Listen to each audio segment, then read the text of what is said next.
স্বাধীনতা দিবস উপলক্ষে বাংলাদেশের জনগণ ও প্রধান উপদেষ্টা ডক্টর মোহাম্মদ ইউনূসকে শুভেচ্ছা জানিয়েছেন যুক্তরাষ্ট্রের প্রেসিডেন্ট ডোনাল্ড ট্রাম্প।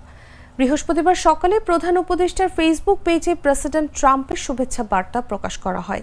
বার্তায় ট্রাম্প আরও বলেন, এই পরিবর্তনের সময়টি বাংলাদেশের জনগণের জন্য গণতন্ত্র, অর্থনৈতিক অগ্রগতি এবং নিরাপত্তা বৃদ্ধির জন্য সক্ষমতা তৈরির সুযোগ সৃষ্টি করে।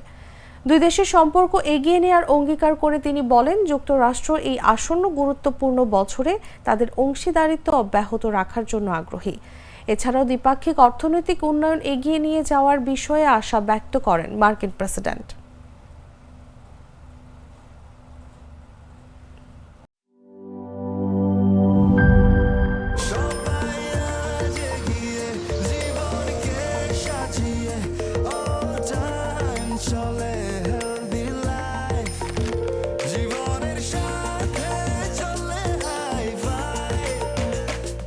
চলার পথে স্বাস্থ্যকর all time honeycomb, all time healthy life.